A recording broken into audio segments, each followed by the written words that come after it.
been a while since I've uploaded an episode, and I wanted to get something out better than nothing.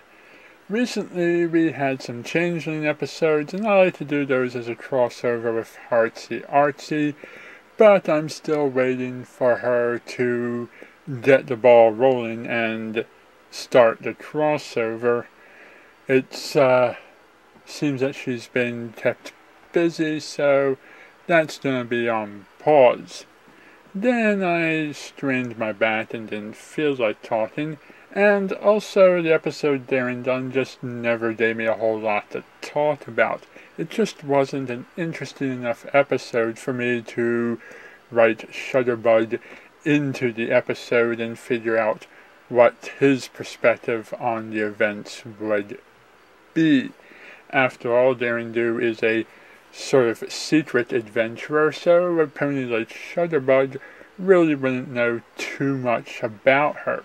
But here it is some of the stuff that I liked about the episode and some of the stuff I didn't like about the episode.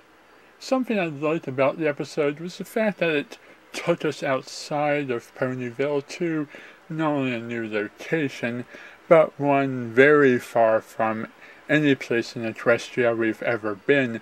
We got to see a completely different area and a completely different culture, and slightly different ponies, I suppose. It's a new design, and it's fun to be someplace new. And the story of Somnambula, which feels like a follow-up to Campfire Tales, gives us even more lore, myths, and legends to fluff up our understanding of equestrian history.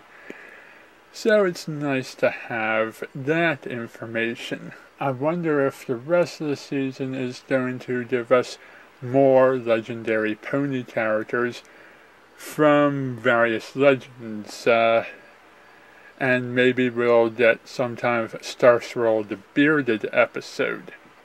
Moving forward into the stuff that I didn't like, a lot of the characters were either dumbed down or severely nerfed in order to make the story interesting.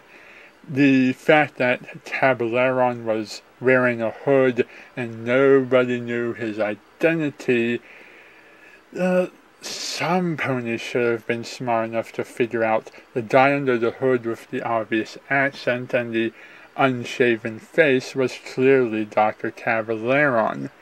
His disguise wasn't that brilliant that it should have fooled anyone. And when Rainbow Dash was captured, she should have been more than capable of fighting back or escaping before being caught. When Pinkie Pie was chasing after Rainbow Dash, she should have been more than capable of catching up and surpassing the others and reaching the pyramid before them. They actually captured Rainbow Dash when she was within earshot of Pinkie Pie and Daring Do. Another stupid mistake. Then they get to the pyramid, and in the pyramid there's a spell that prevents Pegasuses from flying, except that spell was placed on a Pegasus by the Sphinx, and the Sphinx isn't around anymore, so the spell shouldn't actually be in effect in the pyramid. It should have been a spell in effect on individuals. If they were going to repeat the Sphinx story, the Sphinx should have returned for some reason, and then that could have happened. Or maybe the story should have said that the spell was on the pyramid in the beginning. Then we do a repeat of Feeling Pinky Teen with the Leap of Faith, only instead of having things go where they jump into the bog and there's bubbles in the bog and that kind of works, we had this crazy thing with steam vents which just wasn't set up as nicely. What would have saved that whole thing, in my opinion, would have been at least some mention of the Pinky sense, at least in a sentence, to say, oh yes, Pinky's Pinky sense told her that it was safe to jump and that's why she did it. Or maybe had at least some hint of the bridge being out, or maybe instead of jumping on the steam vents, maybe they could have jumped onto a bridge that was there, but just very well camouflaged. And we wrap the whole thing up with lessons about being responsible for your actions and never giving up hope, which are lessons that we've seen in superhero stories like Batman and Spider-Man, only somewhat more well done. The story overall seems to want people to think that hope and faith are things that you do when you leap off of cliffs and you don't know if you're going to land on something safe or not, when in actuality, hope and faith means believing that something good is going to happen when you don't know for certain if something good will happen. It doesn't mean jump off of a cliff and if you have hope you'll survive leaping off of the cliff. I suppose the moral could have been presented a little bit better. Also, the whole thing with Darren Du's collateral damage, it would have been nice to have seen how the collateral damage happened rather than being told that the collateral damage happened off-screen before the episode started.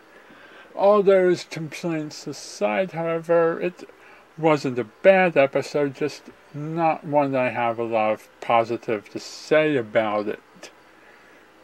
It was great to get the lore and the mythology and the history and stuff and the new location and whatnot. I just feel pretty much all of the characters were written poorly and they could have been written better. This very same story is done a lot better when it's done to Spider-Man or Batman or one of your other superheroes. Darren Du just did not have the whole I'm quitting my job because I messed up and I feel guilty and then I learned that with great power comes with great responsibility thing. She just had a guy in a cheesy hood who was obviously my enemy, even though I couldn't tell when he was standing right in front of me, framed me for something that I didn't do. I don't know, it just, overall the episode could have been done better. That's just all I have to say about that. Thank you for watching and good night.